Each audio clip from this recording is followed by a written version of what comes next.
Amigos, muy buenas tardes, bienvenidos a Argumentos, soy Rosa Colmenares y les doy la bienvenida a este espacio donde cada tarde revisamos el panorama político nacional desde diferentes aristas para que usted tenga en casa una perspectiva crítica de los hechos y de los acontecimientos. Es lunes, arrancamos una semana que generará mucha noticia en el panorama político nacional con el tema de las elecciones presidenciales y el cronograma electoral que debate dentro de la Asamblea Nacional una comisión especial para el diálogo, la visión de algunos partidos políticos en nuestro país y algunos sectores.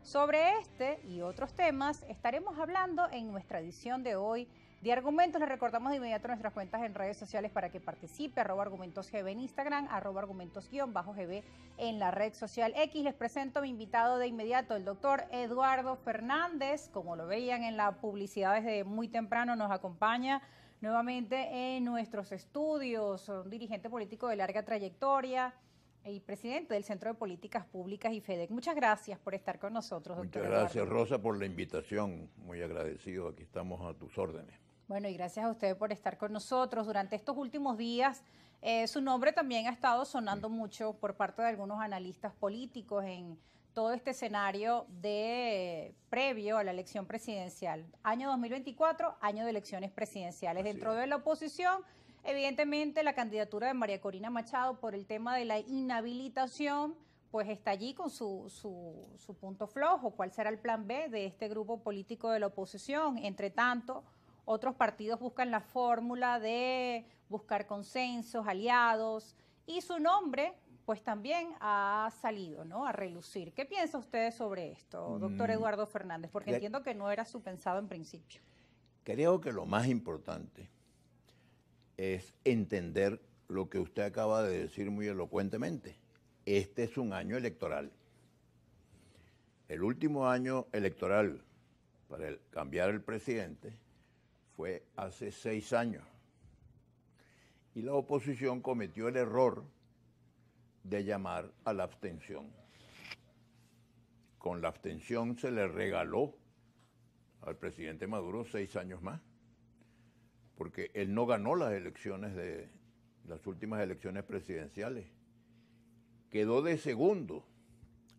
Quien ganó esas elecciones fue la abstención, pero la abstención no tenía candidato. Esta vez es bien importante que entendamos que es la oportunidad de cambiar al gobierno. Y la inmensa mayoría de los venezolanos tenemos el deseo de cambiar al gobierno porque estamos muy mal.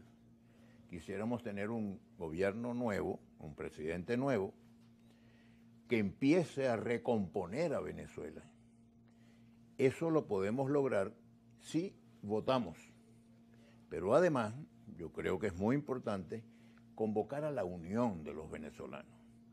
Y la unión no puede ser alrededor de un caudillo o de un partido. O de un nombre. O de un nombre. La unión debe ser alrededor de un programa. ¿Qué queremos hacer con Venezuela?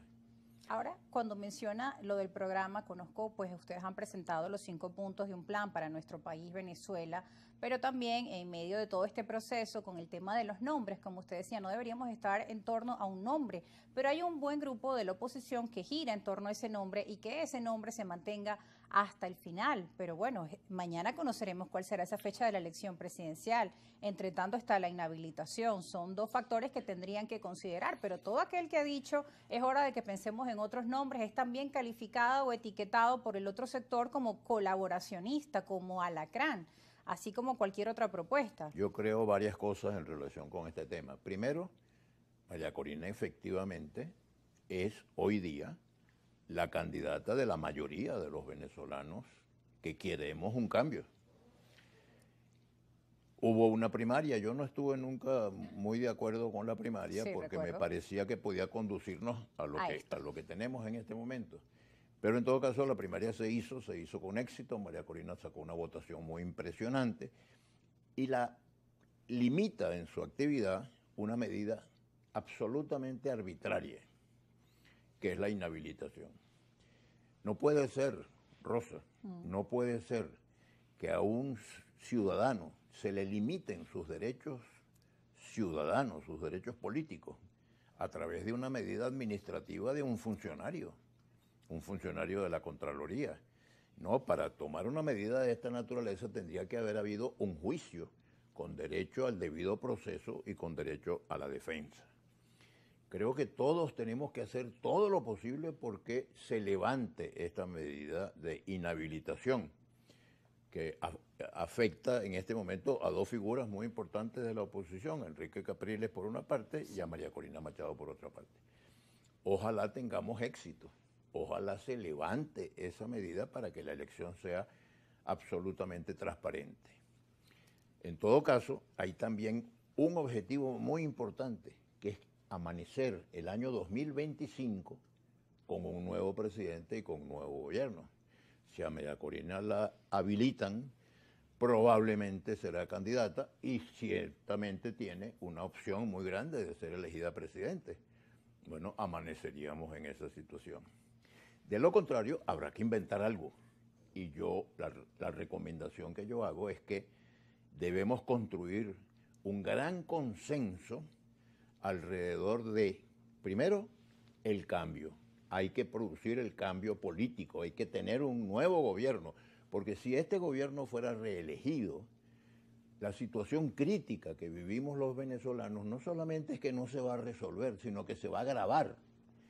Venezuela tiene una deuda inmensa, 150.000 millones de dólares, además de 40.000 millones de dólares en litigios pendientes, etcétera, de modo que está cerca de 200.000 millones de dólares. Si este gobierno continúa, seguramente continuarán las sanciones.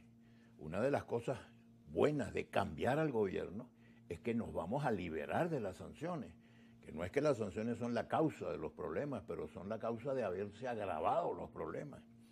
Entonces se elimina las sanciones y se abre un diálogo con la comunidad internacional y logramos que el Fondo Monetario Internacional, el Banco Mundial, el Banco Interamericano de Desarrollo, la Corporación Andina de Fomento, entre otros, aporten los recursos que necesitamos para reactivar nuestra industria petrolera. Ahorita estamos produciendo escasamente 700.000 barriles de acuerdo con las cifras de la OPEP. Bueno, nosotros podríamos en un plazo relativamente breve aumentar la producción petrolera. Para eso tenemos que mejorar la electricidad. Sin electricidad no se recupera la industria petrolera. Pero Venezuela tiene además otros recursos importantes. Para diversificarnos, por ejemplo, el cacao, que acabo de tener este una jueves invitada una invitación que me entusiasma mucho en la Facultad de Derecho de la Universidad Central de Venezuela, en el auditorio de la Facultad de Derecho, a las 10:30 de la mañana, el próximo jueves, hablo de Venezuela en el presente y Venezuela en el futuro. Y pensando en Venezuela en el futuro, veo lo siguiente: el potencial agropecuario que tiene Venezuela es fabuloso. Nosotros podríamos estar produciendo todo lo que necesitamos para comer, reducir las importaciones, ahorrar divisas y además exportar en materia. Un potencial que se ha desaprovechado totalmente. No solo en la revolución, sino en la desde llamada antes, cuarta. Claro, desde que apareció el petróleo. Sí. Y lo que yo aspiro es que en la Venezuela del futuro la economía sea diversificada. Porque una de las tragedias de la economía venezolana es la exagerada dependencia de un solo producto. Y cuando los precios de ese solo producto oscilaban en los mercados internacionales, pues Venezuela estaba sometida a que de repente bajaban los precios, era una tragedia, de repente subían los precios y entonces no sabíamos cómo manejar esa cantidad de dinero tan grande. Bueno, pues, pero además tenemos otro filón enorme, el turismo, que tiene una bendición adicional, que es que genera empleo. El turismo genera cantidad de empleo. Yo me pongo a pensar, déjame tomar un caso, el caso del estado Sucre. Sí. Sucre es un estado una que belleza tiene de estado. Una belleza de posibilidades. Si se hace una carretera moderna, turística, entre Cumaná y Huiria, pasando por Río Caribe, por Yaguaraparo, por Carúpano, por supuesto, por todos esos pueblos, a lo largo y a lo ancho de esa carretera se pueden construir posadas, hoteles, etcétera, y podríamos tener un desarrollo turístico y empleo para un país donde hay mucha pobreza, mucha crisis económica, y esos muchachos tendrían, y de Cumaná hacia Barcelona lo mismo, una carretera bellísima, Playa Colorada y todas esas cosas. Una belleza de playa. Bueno, y lo mismo podríamos decir del estado Falcón o del estado Carabobo. Aruba, Curazao y Bonaire viven del turismo y Las tienen islas el hay mismo vecinas. sol que nosotros, el mismo mar que nosotros, el mismo clima que nosotros.